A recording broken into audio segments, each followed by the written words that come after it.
the table in the chairs ready to go. We have MJG from Kansas. Yep.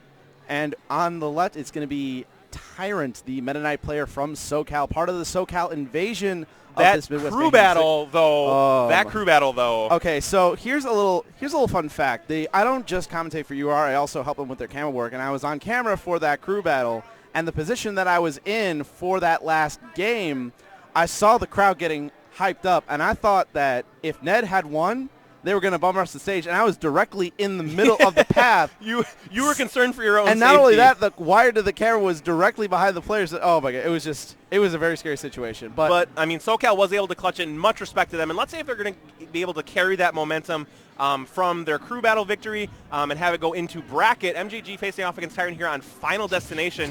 I'm going to have to imagine that this was a strike pick, because I don't feel like Tyrant would want to go here. Yeah, I feel like that for Villager especially, you really want to kind of take Villager to a map that has a lot of space to where, or a little space actually. Yeah, smaller amounts of space. Yeah, because you want to keep Villager in close quarters. Those projectiles, they do really good in the range game, but if you get up in Villager's face, it kind of shuts down a lot of the neutral game. Now, but I could also see, on the other hand, Tyrant wanting to not have platforms, like a tri-platform stage, because that means that Villager has a roof over his head to protect against stuff. So all in all, we'll see how the stage plays out. Right now, though, Tyrant is off to a great start, has a little bit of an advantage here, about 40%, and that, the edge guard game from Tyrant has been on point today, so MJG's got to be careful with his recoveries here. He's got to throw out a lot of projectiles to sort of defend himself from these great aerials that Meta Knight has. Yeah, that is very true. That is one thing that Villager needs to kind of keep in mind, is that you can't really get too close to Meta Knight. He's got to really play this game by the ledge. I feel like this is one of those matchups where it is fought and won by the sides of the stage rather than in the middle. And you can see right now, Tyrant's just doing a really good job of kind of just keeping center stage control. That's all he needs to do. No tech on that. Oh, great stop there with the side B. There's the tech. That's what he needed. Now that does have gas to it. Like he has a limited amount of helium. It's like Rob's on up those balloons. Yeah. It's not like the upbeat days of old, where you could just go for miles and miles and miles from the bottom of the stage. Oh, and we actually just saw MJG try and two-frame with the watering can to try and push Meta Knight away from the stage. We actually saw just a little bit earlier Panda Bear upset Darkshed by doing just that with the watering can. Yeah. And that's actually something that Tyrant tried to do a bunch against Zenodo. Zenodo never fell for it, but unfortunately MJG not able to get out of the way and gets the slide off and then to the aerial for the kill.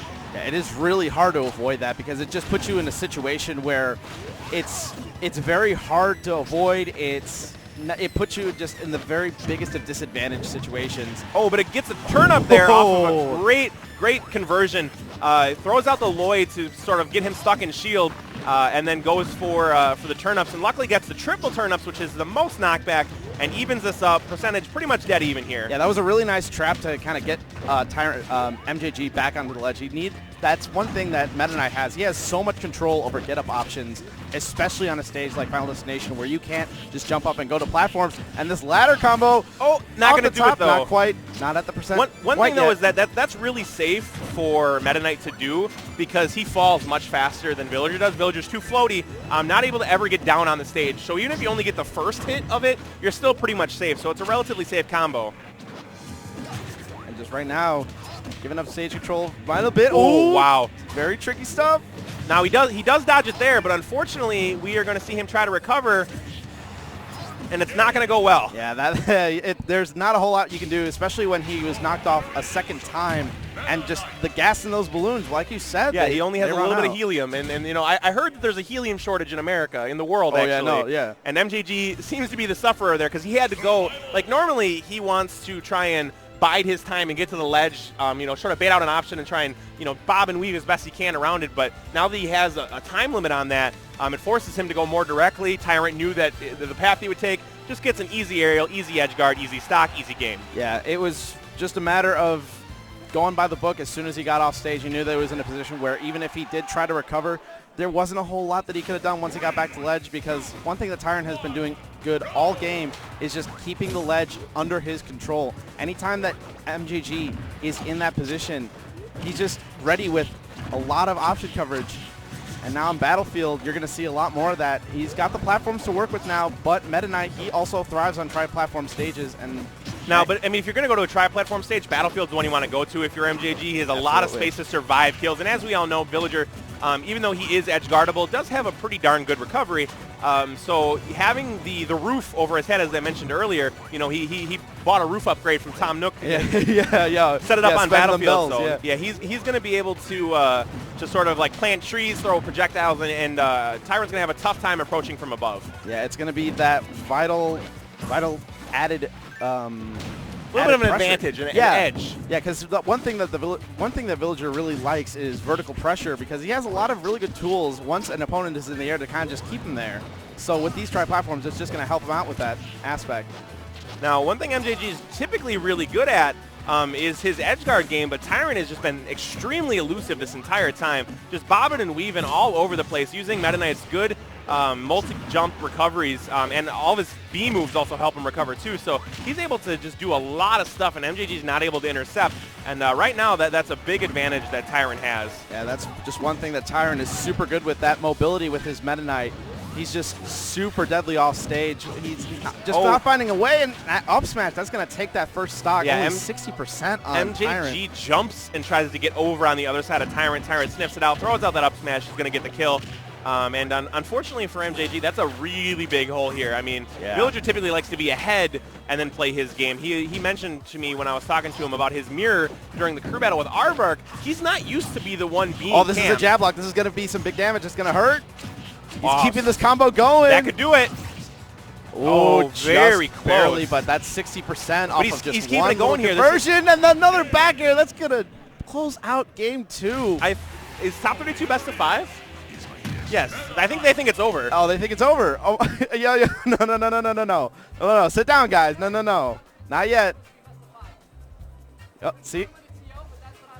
And just Tyrant is like, oh, well, okay. Well, if it's best of 5, then okay, I better sit down then. Yeah, it's best of 5. So they do the handshake, very, very cordial. Yeah, I mean, hey, good stuff. No, but now congratulations. You know what? That last game, that was pretty good. Yeah. You know, that deserves a handshake. that reminds me way back when I was the first time I ever met the guy Two Thumbs. I met him at Smash and Splash 1, and I killed him with an up tilt with Ganon against his Falcon. And I thought I had already taken one of his stocks, so I went for the handshake while the game was still going on. Bro, oh my. Yeah, because I didn't know the stock count. It's like when it's like a baseball player like jogging in from the outfield with only 2 outs. Like, it was bad. But here we go on game 3. We're going to run it back to Battlefield. MJG's got a lot of work to do. I hope he made some adjustments in that little bit of extra time he had between games 2 and 3. Yeah, that's true. You got to take every second that you can in between these games to kind of develop and just get a nice mental fortitude going, especially when you're down like this, because this is a huge mountain to climb. Oh my gosh. And it just keeps getting bigger every time that Tyrant lands these ladder combos. He's just been super consistent every single time he goes for it. Tyrant's just putting on a clinic of the combo game right now that Meta Knight still possesses. Like what nerf? Like, and the thing, and then back air, that's not going to kill quite yet.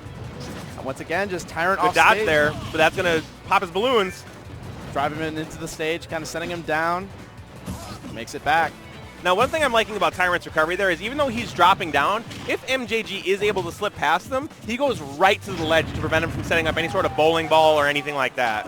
Yeah, that is true. That's one thing that Tyrant's just doing such a good job at this entire set. He's just got MJG's offstage game down.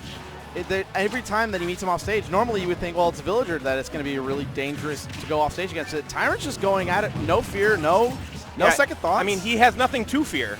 Especially when he's up by this much, only like just about 30% on his first stock. And this is where the going gets really, really rough. And MJG finds himself in the corner of the stage. Normally, Villagers are quite happy to have their backs to the edge, but Tyrant is just keeping up this strong aggression, and MJG has not found an answer for 5 stocks now. And just the answers are getting harder and harder to find. This is just getting to the point of the game where your options are starting to run out one by one. You just got to find a way to get yourself into a mindset of, okay, this is what I need to do to win. Let's get something working. But the unfortunate thing is that, I mean, I'm not sure that there's anything to do. Like, this is a tape that he's going to have to review and like try and figure out later, because Tyrant is just absolutely dominant right now. Yeah, you can see that he's kind of hanging back a little bit more. Tyrant's not playing the aggressor very much now. He knows that he's basically got this in the bag, so he's kind of hanging back and just biding his time and just waiting for the opening. He doesn't need to press the advantage at all. Yeah, because like, he's got plenty of advantage. Even if somehow MJG brings us back, like Tyrant's like, I got 2 more games at least. Like, and trying to dash attack tree now into play. Hasn't been a factor so far. Tyrant has just been not messing with it at all. Anytime that MJG has gotten a tree planted, he's not able to capitalize at all.